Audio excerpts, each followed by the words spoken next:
السلام عليكم. لا تنسوا الإعجاب بالفيديو والاشتراك في القناة تشجيعا لنا لنستمر بنشر المزيد إن شاء الله. السلام عليكم ورحمة الله وبركاته. أهلا ومرحبا بكم وأهلا ومرحبا بجميع الناس اللي بتشوفنا ومتابعينا. احنا النهاردة هنقدم مع بعض الفراخ المشوية في البيت بطريقة سهلة نقدر نعملها كلنا بشكل بسيط ومش مكلفة ولا حاجة. أول حاجة أنا عندي هنا فرخة بيضة كيلو ونص، يعني ما نزودش عن كيلو ونص علشان تستوي كويس ونضمن ان هي استوت وتبقى طرية في بقنا ومتبقاش ناشفة.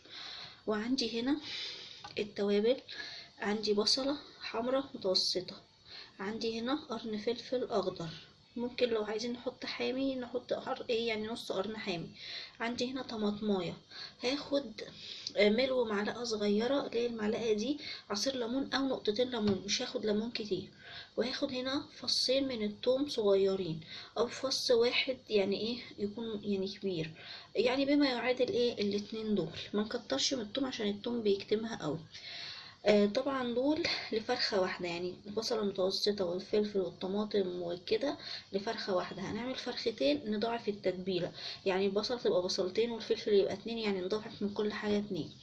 عندي هنا التوابل اللي انا هحطها، المعلقة دي الصغيرة بتاعت الشاي، نص معلقة مش مليانة قوي من الملح، نص معلقة مش مليانة قوي من الفلفل الاسمر، نص معلقة من بهارات اللحمة او بهارات الشوا. انا حاطه بهارات لحمه لانها بتديني نفس نتيجه الطعم.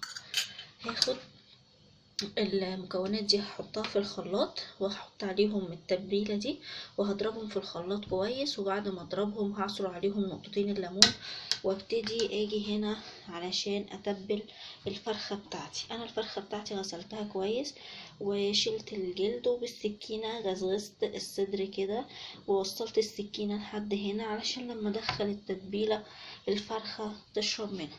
يلا نعمل التتبيله ونتبل الفرخه وبعد كده نكمل مع بعض.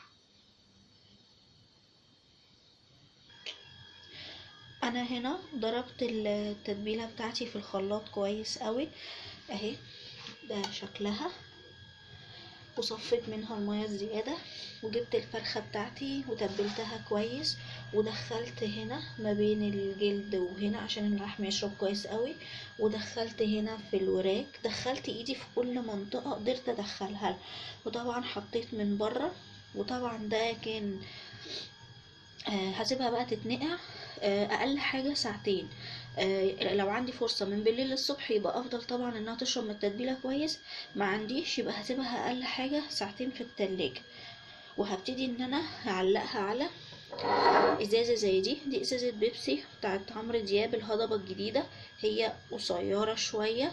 طبعا انا جبت واحدة، طبعا هي حلوة هعرف ان انا استخدمها يعني. بقول لكم عليها يعني عشان لو ما عندكوش، لو عندكم الازازة القديمة اللي هي بتاعت بيبسي او سيفن اب القديمة استخدموها. بملاها مية كده للاخر وبحط فيها معلقة من التتبيلة جواها وبلبس فيها الفرخة. طبعا بعد ما الفرخة تتنقع واجي البسها طبعا هرجع مع حضراتكم وهتشوفوا الطريقة دي معايا بوضوح. هنا خلاص الفرخة بتاعتي قعدت في التتبيلة كويس، لبستها الازازة اللي انا كنت قايلة عليها وخليت فوهت الازازة هنا،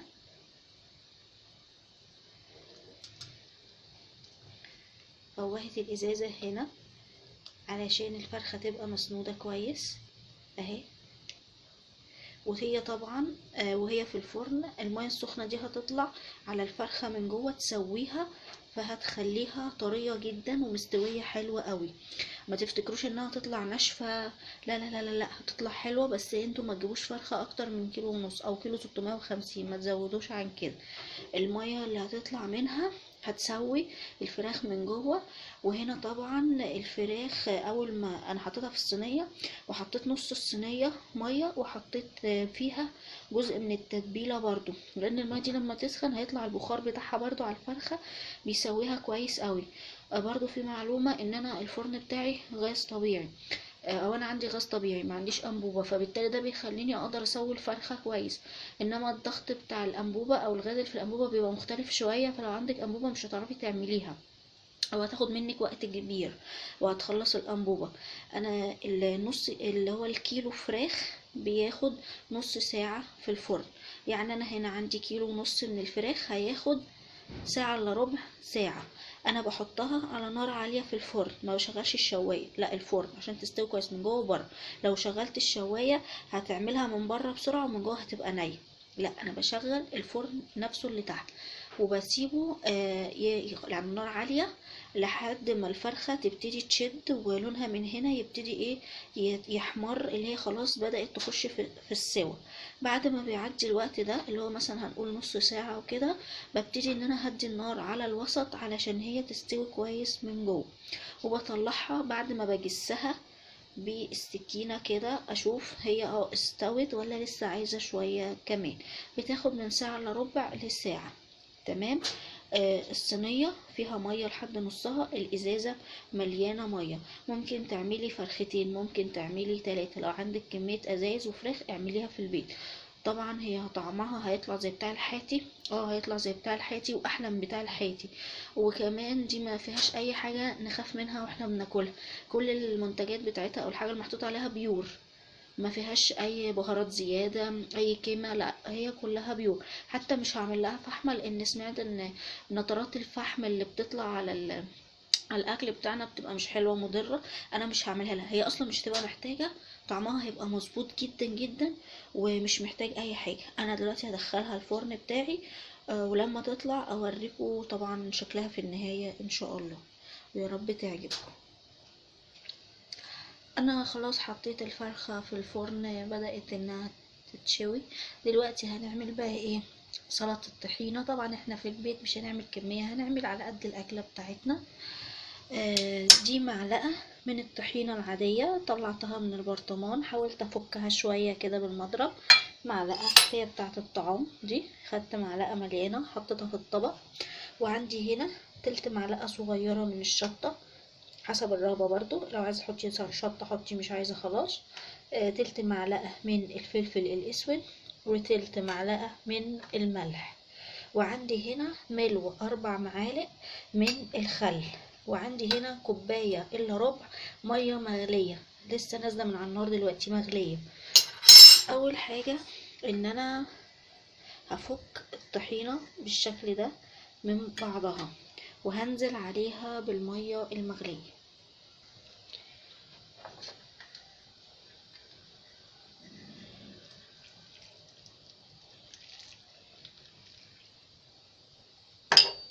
حطيت كوباية الا ربع من المية المغلية، وهبتدي ادوب بقى الطحينة، هتني معاها لحد ما كل ده يدوب. تمام. وانا بدوب طبعا مش هزق لان هي بتاخد وقت. هنزل بالتوابل بتاعتي، تلت معلقة ملح، تلت معلقة فلفل، تلت معلقة شطة،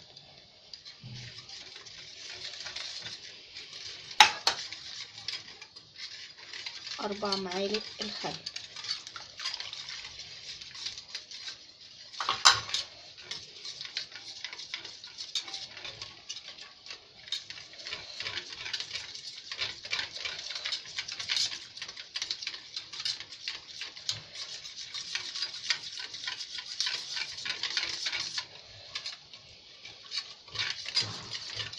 طبعا هفضل اضرب فيها لحد ما تتحول لسلطة طحينة، واول ما تخلص هرجع لحضراتكم. مش هبطل ضرب خالص لحد ما تديني سمك ولحد ما تديني القوام اللي انا عاوزاه.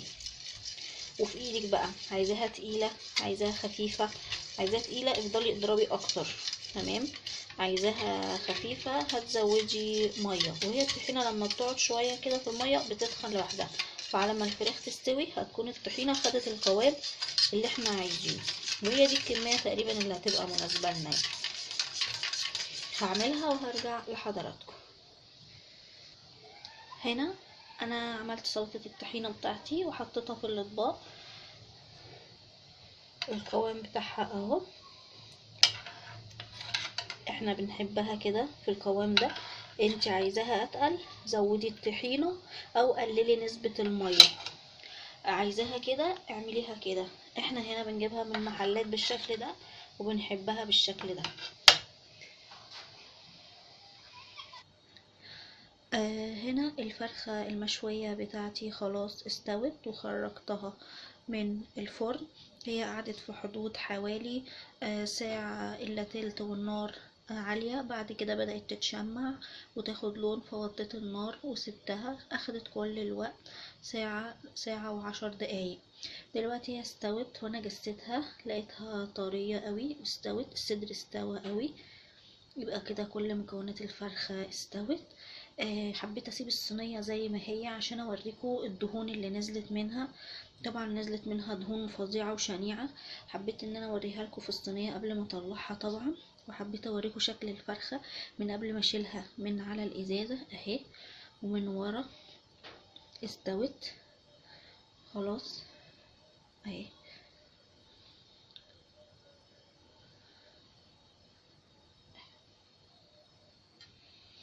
طبعا انا دلوقتي هخلعها من على الازازة. هستعمل معاها المقص بتاع الطعام علشان اقطعها نصين. ده شكلها بعد ما شلتها من على الازازة. حبيت اوضح الصورة قبل ما اقطعها.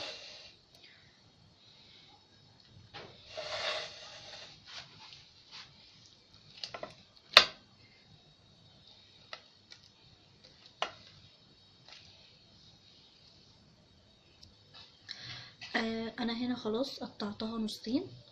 ده شكلها. هقلبها لكم برضو عشان تشوفوها اهي من جوه مستوية، مستوية كويس. وعملت سلطة طحينة. طبعا الطحينة لما قعدت شوية تقلت عن الاول. وهنا سلطة خضراء. وحضرت العيش بتاعي وطبعا المية. هنا كده خلاص اكون خلصت.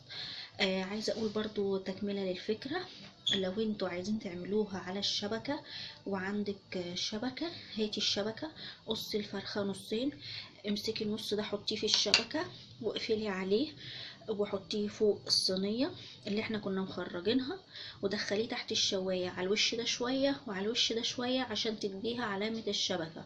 وممكن تقطعي حلقات من البصل والطماطم وترشي عليهم ملح وفلفل وتحطيهم فوق الفراخ كده جوه الشبكة علشان تديها طراوة. ده لو انت عايزة او انت بتحبي الحاجة دي لما بتجيبي الفرخة من بره. طعمها جميل مظبوط جدا والله، احسن من بتاعه الحياتي وانضف. وكفايه ان انت عامله كل حاجه في بيتك وعارفه انت حطاها ازاي. انا قلت فكره الشبكه علشان اللي عنده شبكه وحابب يستغلها. وممكن برضو احنا حاطين الشبكه على الصينيه نعمل فكره الفحمه، ان احنا نسخن الفحمه وننزلها في الميه ونحط فوق منها الشبكه. البخار بتاع الفحم هيطلع على الفراخ وهي في الشبكة، نقلبها كده ونقلبها كده، وهتبقى الصينية السند بتاع الشبكة. وندخلها تحت الشواية شوية. انا حبيت اقول الفكرة اللي حابب يعملها. انا النهاردة فكرتي خلصت. اتمنى تكون عجبت حضراتكم وارجوكم تجربوها. انا حاسة ان هي هتعجبكم. شكرا لوجود حضراتكم المفضل في القناة، والسلام عليكم ورحمة الله وبركاته.